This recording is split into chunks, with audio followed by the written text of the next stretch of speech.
राहुल गांधी जी के बारे में, राहुल गांधी जी ने पिछले 5 साल के अंदर जितनी बातें कही है, एक भी सत्य पाई गई है? वो सीरियस व्यक्ति नहीं है, वो कुछ भी बातें कहते हैं। और हमारा देश का इलेक्शन कमीशन कह रहा है भाई लिख कर दो मेरे को, अगर कोई वोट चोरी हुई कंप्लेंट दो, उसे वेरीफाई करके उसकी रिपोर्ट देंगे।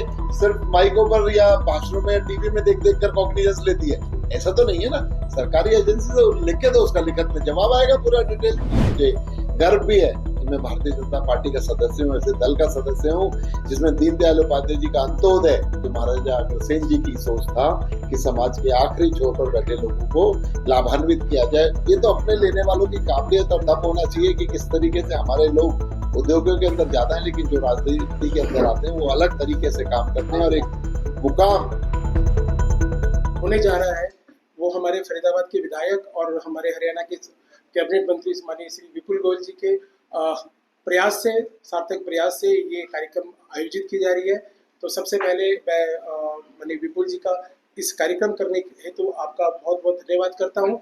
और मैं आग्रह करता हूँ माननीय विपुल जी से, इस कार्यक्रम की जो रचना है, जिस तरह से हम इस कार्यक्रम को करने जा रहे हैं पूरे प्रदेश में, आप उस सारी बात को अपने इस प्रेस की वार्ता में, अपनी चर्चा में रखें। मीडिया, प्रिंट मीडिया और जितने भी जो लोग मेरे पत्रकार बंधु यहाँ पर आए हुए हैं, सभी का बहुत बहुत स्वागत, बहुत बहुत अभिनंदन करता हूँ। और मित्रों, ये हमारे लिए बहुत हर्ष की बात है। और मैं आप लोगों के माध्यम से माननीय मुख्यमंत्री नायब सैनी जी का बहुत धन्यवाद करना चाहूँगा कि अनेकों सालों से जो यहाँ पर हम अग्रवंशियों की एक डिमांड थी कि महाराजा अग्रसेन जयंती को सरकारी रूप में, सरकार की तरफ से जिस तरीके से अन्य महापुरुषों की जयंतियां सरकार मनाती है, उस तरीके से मनाया जाए, इस बात को माननीय नायब सैनी जी ने मानकर जो वर्षों पुरानी जो डिमांड थी वैश्य बंधुओं की, उसको पूरा करने का काम किया है। आने वाली 22 तारीख को पंचकुला के इंद्रधनुष ऑडिटोरियम में सुबह 11 बजे से लेकर 1 बजे तक ये कार्यक्रम होगा। स्वयं मुख्यमंत्री जी उस कार्यक्रम में मुख्य अतिथि के तौर पर रहेंगे। मैं उसकी प्रोग्राम की अध्यक्षता करूंगा और जितने भी अपने समाज के जो हमारे एमएलए, विधायक, मंत्री, पूर्व मंत्री, सभी लोग उसमें उपस्थित रहेंगे।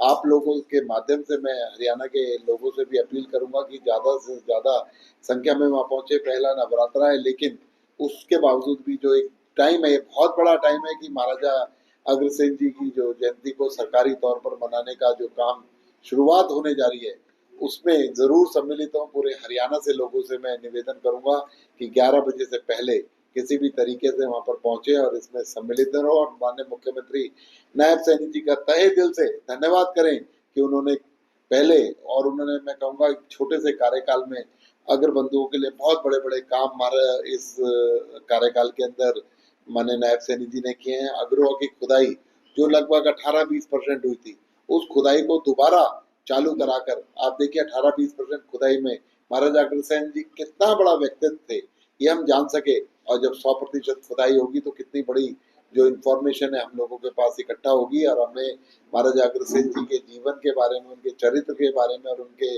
जो उन्होंने समाजवाद का सिद्धांत दिया वो किस तरीके से उन्होंने इम्प्लीमेंट किया, डिटेल बात पता लग सकेगी।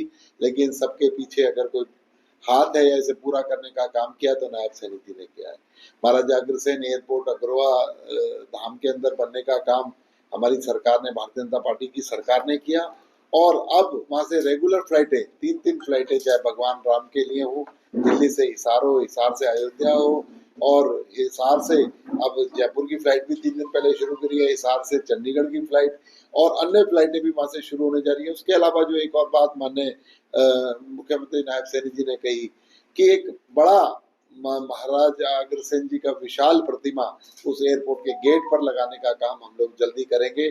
तो मैं समझता हूँ ये महाराजा अग्रसेन जी को एक सच्ची श्रद्धांजलि है। और एक जो कॉरिडोर हिसार से लेके अग्रवा तक एक पूरा का पूरा कॉरिडोर बनाने का काम, पीछे अभी मीटिंग हुई थी पिछले महीने, माननीय मुख्यमंत्री जी की अध्यक्षता में सभी डिपार्टमेंट के लोग थे, एक कॉरिडोर डिजाइन करने का काम किया जो हिसार से अग्रवा तक उद्योगों को लगाने का भी काम करेगा, लोगों को बसाने का काम करेगा। और जिस तरीके से अग्रवा नगरी जानी जाती थी उसी तर्ज पर उस कॉरिडोर को बसाया जाएगा, ऐसा निर्णय माननीय मुख्यमंत्री जी की अध्यक्षता में उस मीटिंग के अंदर लिया गया। तो मैं पूरे आर्य समाज की ओर से, हरियाणा के अग्रवाल समाज की ओर से माननीय मुख्यमंत्री नायब सैनी जी का कोटि कोटि धन्यवाद करना चाहूंगा। और उस दिन सभी लोग पहुंचकर स्वयं धन्यवाद भी करें और महाराजा अग्रसेन जी की जो जयंती है, अब की बार तो पंचकुला में क्योंकि टाइम कम था और वहाँ इंद्रधनुष ऑडिटोरियम में मुख्यमंत्री जी भी वहाँ थे, लेकिन अगली बार सब सलाह करके पूरे हरियाणा की टीमों से जहाँ जहाँ अलग अलग डिस्ट्रिक्ट्स में इसको मनाने का काम करेंगे कि अगली बार किसी और डिस्ट्रिक्ट में, उससे अगली बार और डिस्ट्रिक्ट में, उससे अगली बार और डिस्ट्रिक्ट में, और स्वयं मुख्यमंत्री इन जो है जयंती के कार्यक्रमों में शामिल होंगे। तो ये समझता हूँ कि अग्रवाल समाज के लिए बहुत बड़ी उपलब्धि है।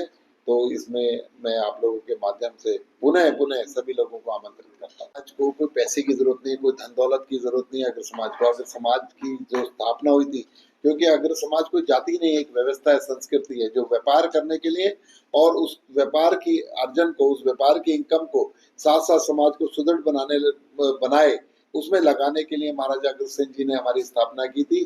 तो इसलिए, लेकिन हमारे समाज को आगे बढ़ाने के लिए, हमारे समाज की जिस वजह से हमारा समाज बनाया गया था, जिन नीतियों को लेकर बनाया गया था, उन नीतियों को आगे बढ़ाने के लिए जो भी बात होगी, जो डिमांड होगी, वो मुख्यमंत्री जी के सामने रखी जाएगी। महाराजा अग्रसेन जी इतना बड़ा व्यक्तित्व थे जिसमें उनका समाजवाद का सिद्धांत 5150 साल पहले जो उन्होंने दिया, वो आज भी उतना ही सार्थक है। और भारतीय जनता पार्टी, मुझे गर्व भी है कि मैं भारतीय जनता पार्टी का सदस्य हूँ, ऐसे दल का सदस्य हूँ जिसमें दीनदयाल उपाध्याय जी का अंत्योदय, जो महाराजा अग्रसेन जी की सोच था कि समाज के आखिरी छोर पर बैठे लोगों को लाभान्वित किया जाए, उन तक सरकार का जो सीधा डायरेक्ट कनेक्शन हो और उन तक सारी योजनाएं सरकार तक पहुंचे और सभी को इक्वलिटी, सबका साथ सबका विकास, माननीय नरेंद्र मोदी जी जो कहते हैं, वो भी महाराजा अग्रसेन जी का सिद्धांत है। ऐसे सिद्धांतों को आत्मसात करके जो पार्टी चल रही है, मैं उसका सदस्य हूँ। ये मेरे लिए बहुत बड़ी गर्व की बात।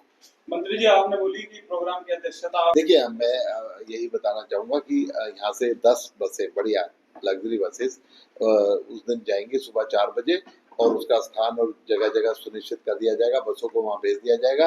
11 बजे से पहले वहाँ इंद्रधनुष ऑडिटोरियम में पहुंच जाए और शाम को वापस आने की व्यवस्था, ऐसी व्यवस्था की जाएगी। और हरियाणा में भी जगह जगह पर जिसको भी ऐसी जरूरत होगी वो पहुंचेंगे। बाकी अगर समाज के बंधुओं से भी कहूँगा, सब लोग साधन संपन्न लोग हैं, अपने साथ एक गाड़ी, अपनी गाड़ी, एक गाड़ी और लेकर जाएं, उसमें 4 लोगों को बिठाकर लेकर जाएं समाज के लोगों को, चाहे वो किसी भी स्थिति का व्यक्तित्व हो। तो समझता हूँ कि ज्यादा अच्छा एक वो रहेगा।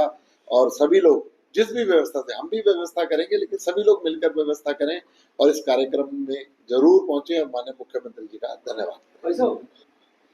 देखिए, अब मैं आपकी बात का क्या जवाब दूं, क्या ना दूं। भारतीय जनता पार्टी एक ऐसी पार्टी है जो सभी को लेकर चलने का काम कर रही है। दिल्ली का मुख्यमंत्री आज वैश्य समाज से, हमारे देश के जो कहते हैं ना केंद्रीय मंत्री और हमारे होम मिनिस्टर वो इस समाज से, पीयूष गोयल जी समाज से, हमारे लोकसभा का एक स्पीकर इस समाज से। तो पार्टी ने देने में कोई कमी नहीं छोड़ रखी। ये तो अपने लेने वालों की काबिलियत और दम होना चाहिए कि किस तरीके से हमारे लोग उद्योगों के अंदर जाते हैं, लेकिन जो राजनीति के अंदर आते हैं वो अलग तरीके से काम करते हैं और एक मुकाम और एक लंबी लकीर खींचने का काम हमारे समाज के लोग राजनीति के अंदर। पार्टी से मतलब नहीं, अग्र समाज के लोग हैं, वो किसी भी दल से ताल्लुक रखते हो, सभी को यहाँ पर आमंत्रित करता हूँ। सभी को मैं निवेदन करता हूँ कि जरूर पहुंचे, क्योंकि ये हमारे महाराजा अग्रसेन जी जो हम जिनसे हमारी उत्पत्ति हुई, उनको सम्मान देने का काम है। पूरे समाज को सम्मान देने का काम हरियाणा की सरकार कर रही है। और अपनी अपनी आइडियोलॉजी, किसी भी आइडियोलॉजी में रहे, लेकिन महाराजा अग्रसेन जी की आइडियोलॉजी को जो बढ़ाने का काम कर रहा है, महाराजा अग्रसेन जी की आइडियोलॉजी को जो स्थापित करने का काम कर रहा है, उसके लिए धन्यवादी जरूर रहे। अग्रवाल समाज के लोगों को ज्यादा आमंत्रित किया गया है। बाकी अब आगे आगे जब बड़े रचना होगी, बड़ा कार्यक्रम होंगे, तो सभी समाज के लोग, क्योंकि हमारे भी घटक 100 कुछ घटक हैं, 600 कुछ घटक हैं, जिनको लेकर अग्रवाल समाज चलता है, वैश्य समाज चलता है, जो महाराजा अग्रसेन जी के अग्रवा में के अंदर बसते थे। सभी जो है वो अग्रबंधु कहलाते हैं, सभी वैश्य समाज के लोग कहलाते हैं। उन सबको आमंत्रित करने का काम। राहुल गांधी जी के बारे में, राहुल गांधी जी ने पिछले 5 साल के अंदर जितनी बातें कही, एक भी सत्य पाई गई है? उन्होंने पहले चुनाव में कहा कि मोदी तो ये हमारे जो अपना जो है हमारा संविधान को बदलने का काम करेंगे। संविधान बदल गया। उन्होंने कहा पिछड़ों का आरक्षण खत्म कर देंगे, कोई बदला? उन्होंने कहा वोट चोरी हुई है, कोई वोट चोरी हुई? वो सीरियस व्यक्ति नहीं है, वो कुछ भी बातें कहते हैं। और हमारा देश का इलेक्शन कमीशन कह रहा है, मैं लिख कर दो मेरे को, अगर कोई वोट चोरी हुई कंप्लेंट दो, उसे वेरीफाई करके उसकी रिपोर्ट देंगे। कहते हैं इलेक्शन कमीशन रिपोर्ट दे रहे। इलेक्शन कमीशन के बाद एप्लीकेशन तो दो, तभी तो उस पर रिपोर्ट देंगे। और आज कभी मोटरसाइकिल यात्रा निकाल रहे हैं, कभी लोकसभा नहीं चलने दे रहा, कभी विधानसभा नहीं चलने दे रहे। देश की जनता अच्छे तरीके से जानती है कि नरेंद्र मोदी का देश है, इसमें कुछ भी अनियमितताएं नहीं हो सकती। आप बताइए, आपकी हर बात का जवाब मिलेगा, लेकिन उन्हें तो कोई जवाब तो चाहिए ना। उन्हें तो पॉलिटिकल इवेंट करने हैं अपने सर्वाइवल के लिए कि यहाँ पर हैं। जब जरूरत होती है देश को, जब उनकी पार्टी को जरूरत होती है, तब विदेश चले जाते हैं। जब खाली होते हैं यहाँ पर इवेंट करते रहते हैं। तो ऐसे नॉन सीरियस व्यक्ति का क्या चुनाव आयोग पर भी आरोप लगा रहे हैं, तो शिकायत देने की क्या? अरे प्रूफ, अच्छा मेरी बात सुनो, मैं यहाँ पर भाषण दे रहा हूँ, मंच पर आपको बता रहा हूँ कि ये उदाहरण है, ये उदाहरण। अरे लिख कर तो दो भाई, इसे एग्जामिन कर लेंगे, ऑफिशियली दो। वो एक सरकारी एजेंसी है, कोई ऐसे कोई सिर्फ माइकों पर या भाषणों में टीवी में देख देख कर कॉग्निजेंस लेती है, ऐसा तो नहीं है ना। सरकारी एजेंसी से लिख के दो, उसका लिखत में जवाब आएगा पूरा डिटेल। और ये तो लोकसभा के अंदर सभी बड़े नेताओं ने कहा है भी आप लिख कर दीजिए, हम उसका जवाब दिलाएंगे, कोई बात ही नहीं है। लेकिन उन्होंने ऐसा सब काम नहीं करना, उन्होंने तो इवेंट करना है पॉलिटिकल। क्या राहुल गांधी दिल्ली में, फिर भाग जाएंगे, फिर राहुल गांधी दिल्ली में चले जाएंगे। चुनाव आयोग पर भी सर आरोप लगा रहे हैं कि वो बायस्ड होकर काम कर रहे हैं। चुनाव आयोग ने स्वयं प्रस्तुत होकर कहा कि आप हमें दिए एप्लीकेशन तो दो, कोई कंप्लेंट तो दो, कुछ तो बताइए किस पर हम क्या चीज की जांच करें। लेकिन ऐसी कोई जांच नहीं हो रही है, समझ उनके कान में कौन क्या क्या कह रहा है, तो आप समझते हो किसकी बातों पे ऑथेंटिसिटी है, कितनी ऑथेंटिसिटी है।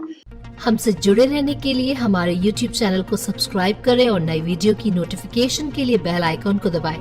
अगर आप ये वीडियो Facebook पर देख रहे हैं तो लाइक जरूर करें और ज्यादा से ज्यादा शेयर करें। धन्यवाद।